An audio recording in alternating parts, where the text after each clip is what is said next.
Dan Ramey, Litter Media, coming to you today from one of the construction sites of the new elementary schools going in for Chillicothe City Schools. They hope to have this all ready to go in time for school next fall. So cross your fingers on that we have great weather all summer long. We'll have a little tour here and visit with the Superintendent of Chillicothe City Schools, Jon Saxton, coming up.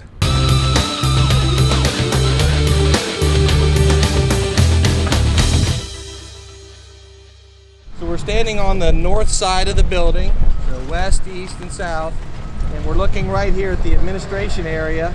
There's an art classroom right here where you see the plywood. Those will be windows. A lot of natural light going into the building. Going back to the south here along the alley here behind Vine Street, this will be the bus drop and some hard surface. Could be used for playground, bus drop, and parking.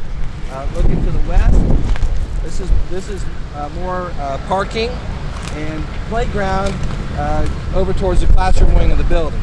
In the building, if you go south here, you're going to go from the administration area and this art classroom and a special needs classroom here, back to the stage, the cafetorium, and then a gym beyond there with a movable wall between the gym and the cafetorium. And to the southwest is the classroom wing. You go down a half a dozen steps or so to the lowest level, which will be for kindergarten, and we'll show you the classrooms there, which that's pretty well drywalled and a lot of paint already in the kindergarten wing, and then first grade and second grade. Sneak in under the sky. All right.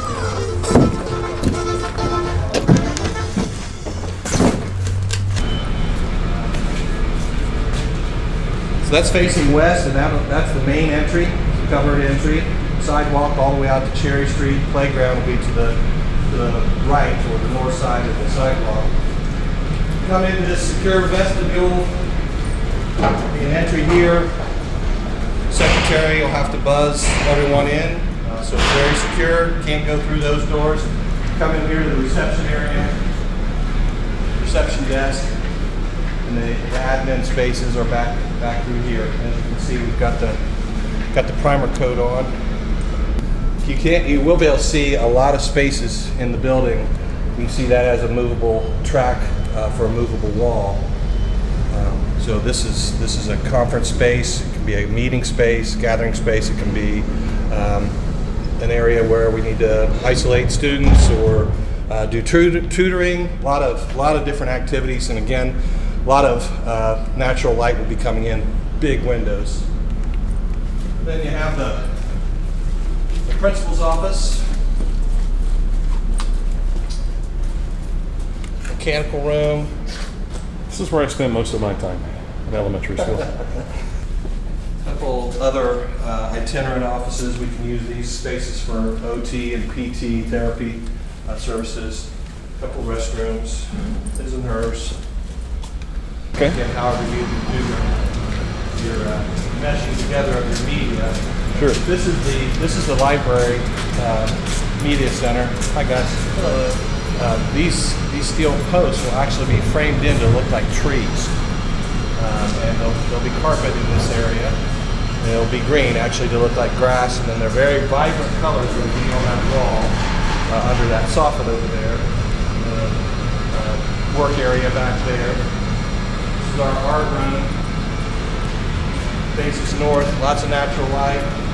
We really haven't had elementary art rooms pretty much ever. Back here we have art storage.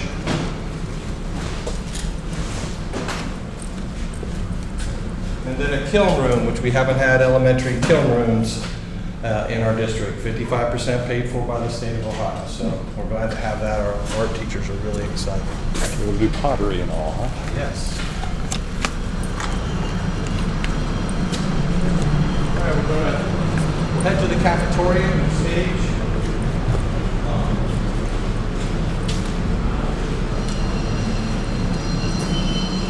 Restrooms.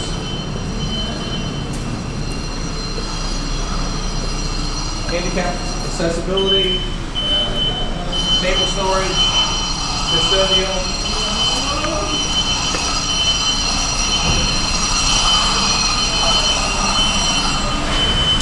Here's the cafetorium. Again, Same kind of treatments on these posts.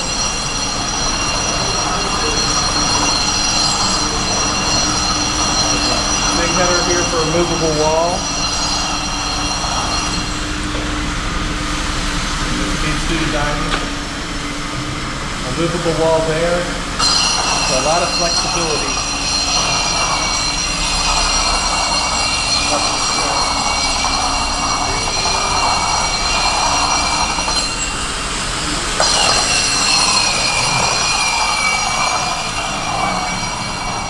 So kitchen. Serving lines will come right through here. Totally different way to serve lunch than what we're used to. It's sort of a self-serve, not self-serve style. Lines are intended to move quickly. We still have the community eligibility program, so all students through 2022 in the Chillicothe City Schools will receive free breakfast and lunch.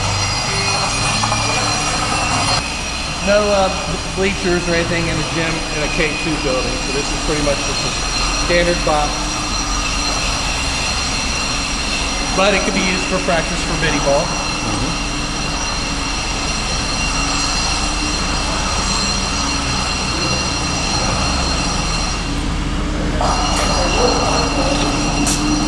Okay, we'll go down to the kindergarten.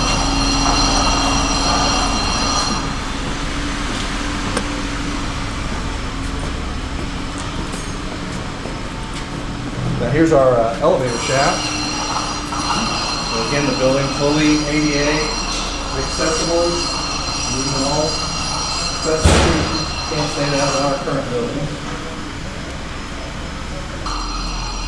The teachers will have a workspace in here. It's not a teacher's lounge, it's a teacher workspace in here. They will have a docking station for their computer. There'll be a copier area, storage area, restrooms, a place where they can stick their lunch if they'd like, some seating for getting together as a grade level team. So all kindergartners and kindergarten staff will share this lowest level here.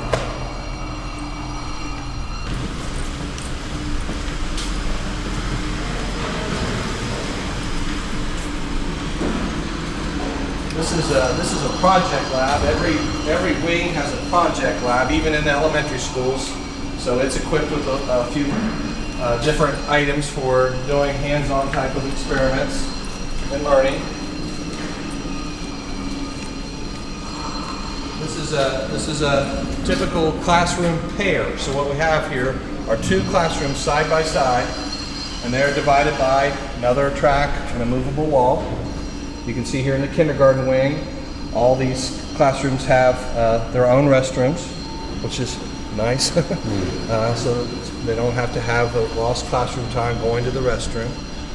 Each wing, though, does have its own boys and girls restroom. So again, you have one singleton, the project lab, and then I think most of the rest of these classrooms share a classroom, separated by a movable wall. Here's the singleton.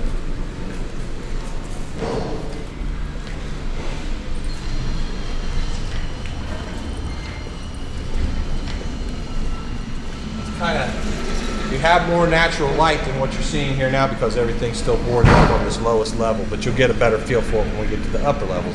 So you can see we got a lot of drywall in.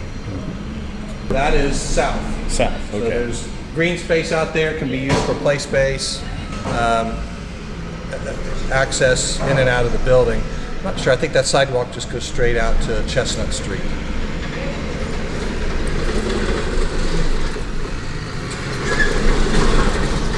So how many total classrooms? Oh, wow, great question. I think there's around 35 for the three grades, K1, 2. There's about 10 in a wing, plus the project lab. I think there might be 9 on the second and third floors, but and they're much bigger classrooms than we have now. Right now, our classroom sizes are between 600 and 750 square feet. These are about 810. On this wing, they're I think 1,020 square foot, so much bigger here.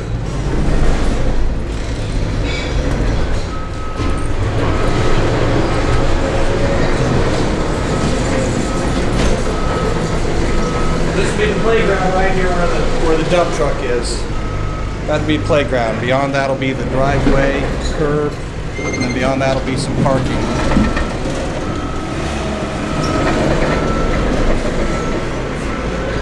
So now we're on the first grade wing. And you can see we've got a lot of drywall in.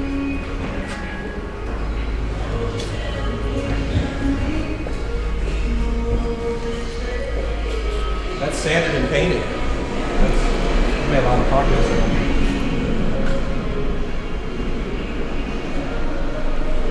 That one is a smaller classroom. It's a special ed classroom. It can be equipped to be for special students with disabilities, again with a movable wall.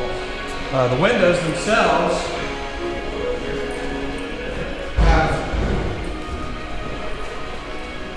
have blinds in between the panes. Oh, I'm up here, wrong one.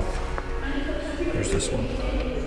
So that's a nice feature, and then you can open them a little bit to get some natural light or some fresh air.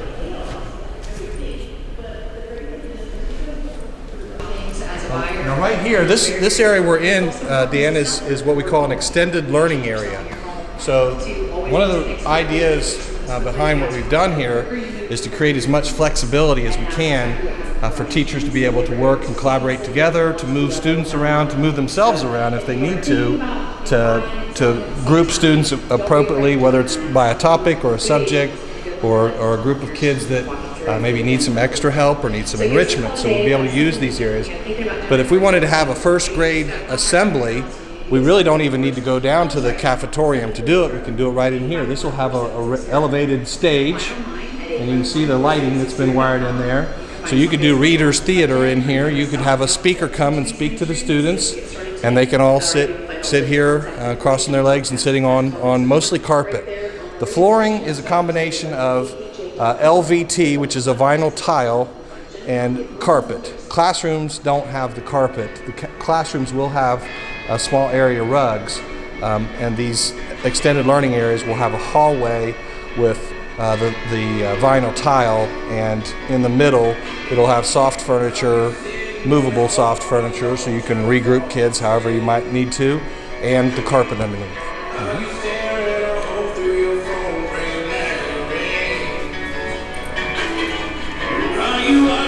And did I detect 3 levels? Yes. Okay. We went down a little for the first one. It's kind of like Western was. Western was basically a split level. Here's the restrooms.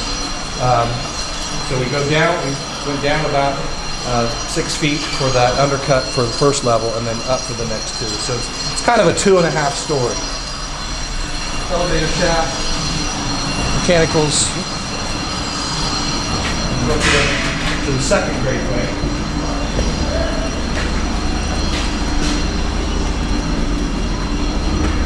So kindergarten on the first level, first on the level we were just on? Yep. And then... Oh, here they come again. How you doing? Well, you know, friends. How are you? Oh, my God, they get a smoke over here, a smoke over here. Yeah. And, food station here. See the rocket ship here? Yeah. So that was the rocket ship that was on. Sorry, guys, we're making a movie. That was the rocket ship that was on the playground here at Western. Still not exactly sure when the rocket ship got here. I would assume late 50s, early 60s, but it's actually going to hang from the ceiling here in this stairwell. And we've tried to preserve some of those kind of artifacts from our old buildings, and we will in both buildings.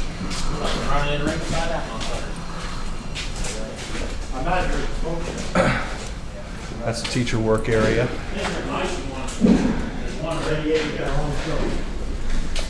there's the cables in that trailer.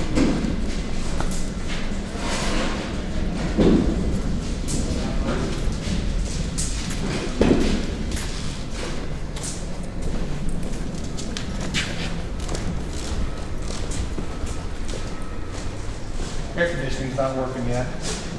I want to show you something here.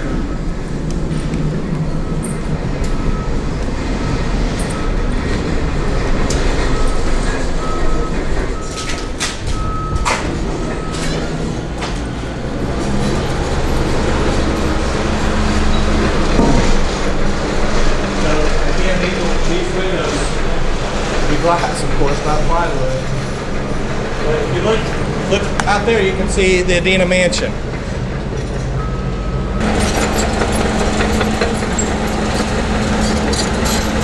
If you look right over there, you can see the intermediate building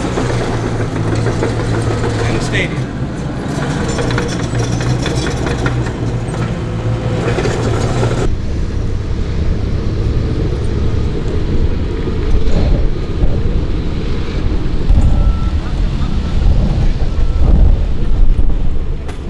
The city passed an ordinance to change Cherry to northbound, and this will have a bump out so that the street will actually be, I think it's maybe 6 feet wider, so cars can park along the curb, dropping children off or picking them up. They're on the right side of the car by it being northbound, so they're getting out on the passenger side instead of out on the other side and having to cross back across the sidewalk. That's the big reason why we wanted it to go northbound and why the city agreed. And then traffic will still be able to go by if the car's parked here. So, and then when they come up about where that second telephone pole is, there'll be a driveway into the lot, and they can drop their children off at the curb also. And again, this is a very tight site, so there's not a lot of extra space. And that's why we'll utilize that parking lot on the east side of the building as much as we can as well for parking. Okay, so we're gonna go in the back entry here, but this might be the best place to explain that here there'll actually be a fence that'll separate these spaces back here, which are intended to be outdoor classroom spaces. And there's a project lab down the way here with garage doors that actually open outside so kids can do outdoor experiments. They might be growing plants or might be doing chalk sidewalk art or activities down there. So that's what this space, that block wall you see, that's actually a hallway that connects the academic wing to the community wing.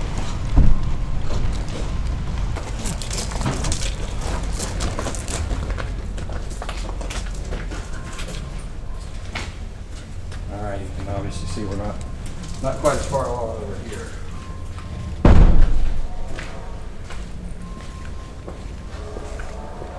Same idea. These are extended learning areas. Classrooms joined by movable wall, mounted in the track, mounted in the ceiling.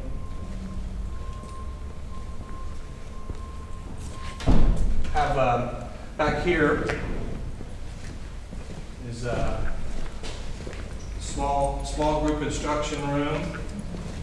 This is the teacher space I was describing in the primary building, here in the intermediate building.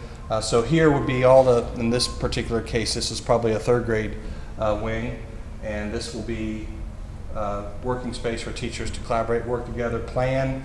All of them can call this their base. They'll have a workstation here from which to do work. And when they're in their classrooms, we've kind of talked with our educational visioning team that we didn't want big bulky steel teacher desks that teachers sat behind. We want teachers up, moving, interacting with their students, being flexible as well. So it's a little more Spartan than the teacher furniture in the classroom. They will have teacher desks, but they'll be movable. Everything in the classroom will be movable and flexible. In these extended learning areas, same thing.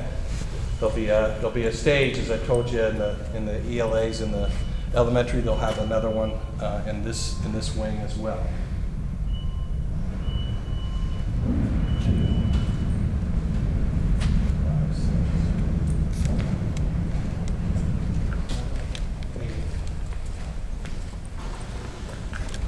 Again, we have some special ed rooms, movable walls, small group room.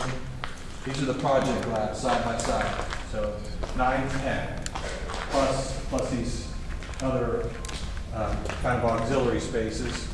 This is actually a handicap student classroom.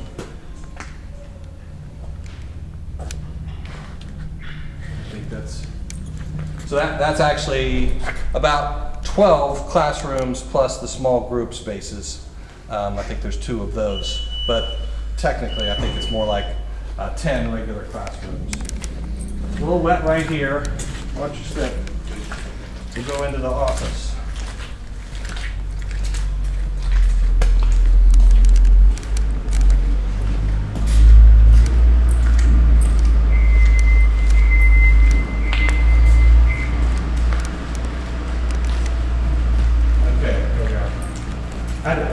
Look at these, I have to get my bearings. Where are we? Okay, so here's the main entrance. So this will be the secure vestibule.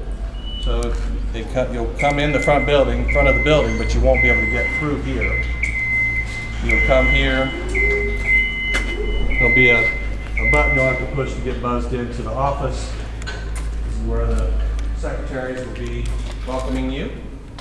The principal's offices are back there, workroom space back there, mail rooms over here. And then you have to get buzzed out of this space also. So again, as state of the art and as advanced as it could possibly be when it comes to security. This is an additional administrative area. There's small group rooms there as well for therapists to be able to work with students, one-on-one instruction, testing, meeting space for students and teachers. This is actually open here, and it's not going to be this open. That's open all the way to the roof. But this area above us will be open to the Library Media Center on the second floor.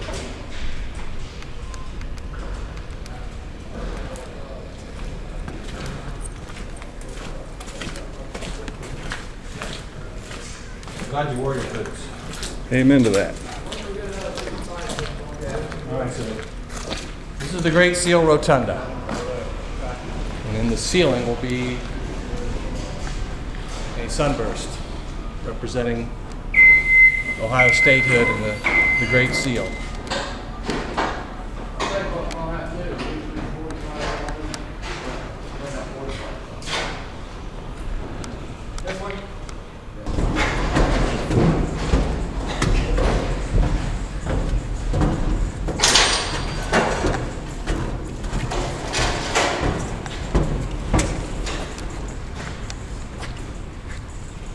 I'm not sure how low the ceiling will be. It might be pretty close to the top of that block. This is the art room over here. The art room will feature a historical marker with Billy Ireland and a comic strip artist, well known for his column in the Columbus Dispatch. I'm trying to remember the name. I think he had a local group he wrote strips about of his childhood friends, the Paint Street Gang maybe. Some funny stories so kids will learn about Billy Ireland. So now we're on the east side of the second floor wing. These are restrooms. And then this will be the sixth grade pod. This is Library Media Center space, a big open space. And again, this will be a 21st century Library Media Center. It won't just be a library. There will not be computer labs in this building.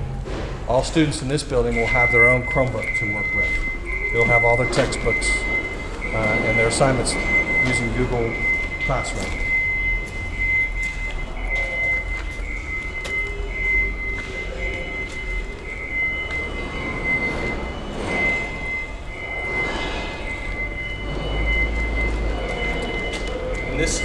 This entire extended learning area will be secured at this doorway right here. So if there's a lockdown in the building, if there is any reason why the building is being locked down, those doors will go shut. Fire drill, those doors will they'll be held back by magnetic locks and they'll go shut.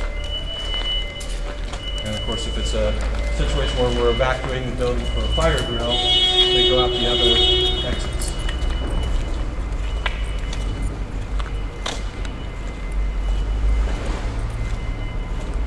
Catching up.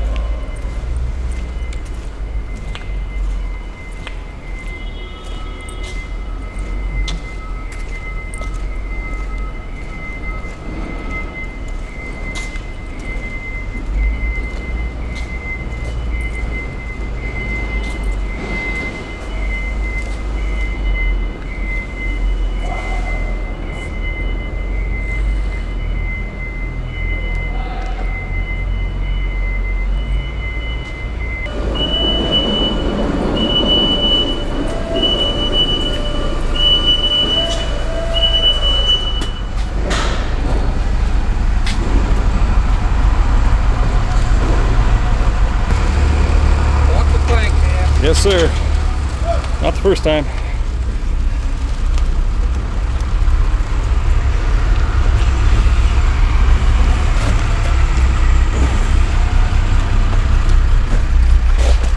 Okay, this is obviously mechanical space.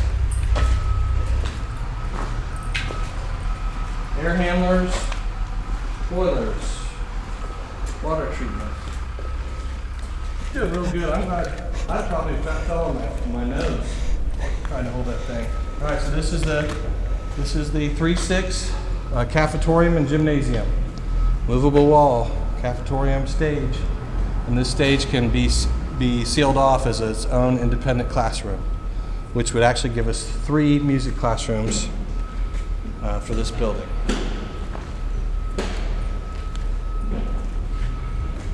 Very important that we have enough space to keep our great music tradition going. And in spite of our lack of space, we've had a good music tradition. So this will be the dining space. The kitchen's back here.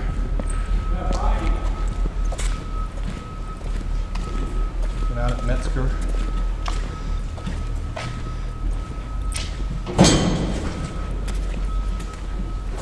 Turning lines. There's actually 4 lines, 2 on each side. Kind of a self-serve concept. Chiller and freezer back in the back. And plenty of storage, office space, locker room for the workers.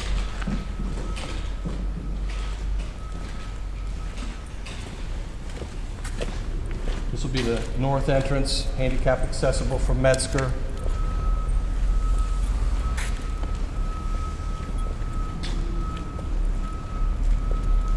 And on that side of the gym will be the bleachers. So if there was a performance going on the stage, we have all this area for seating. We have all the gym floor for seating, and then 500 seats in the bleachers. And the wall to separate them if need be, right? Correct. Whether that's during school or for activities after school.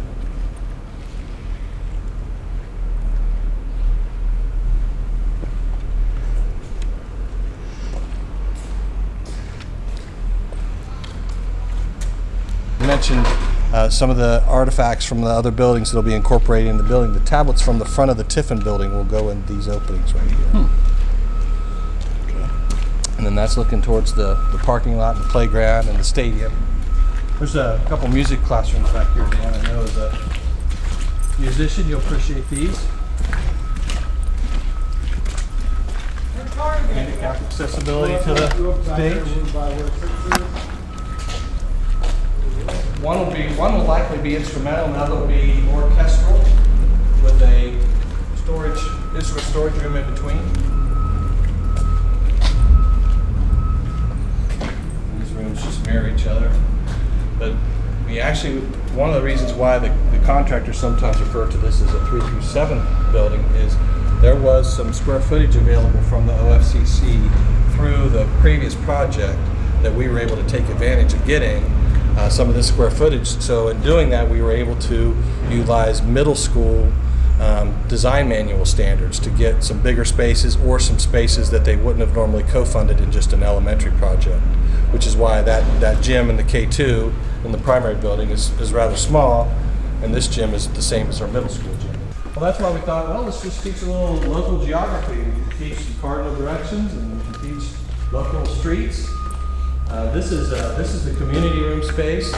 This can be used for presentations by students and groups of students during the school day.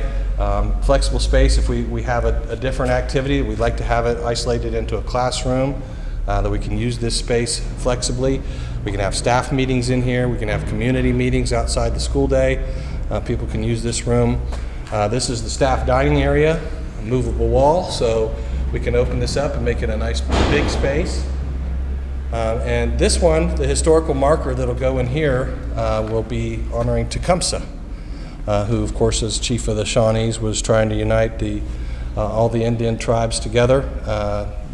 We think this is a nice way to honor Tecumseh by bringing the community together in this room. So these 17 historical markers representing Ohio as the 17th state will be throughout the building, and in some locations there'll actually be LED video touchscreen interactive panels that kids can put projects like Litter Media does into these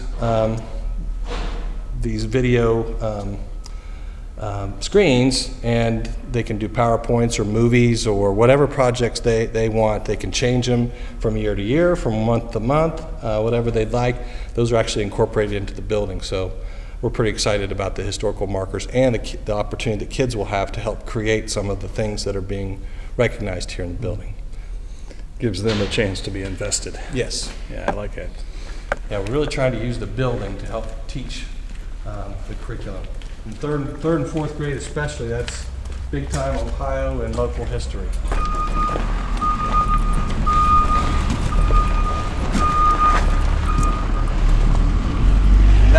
That wall there, so from the press box looking over here, that's the wall that'll have that sea and swords on the wall. I think it's going to be lit, which will look pretty cool from over there. Well, it looks nice on the pavilion, at night, seeing it lit up.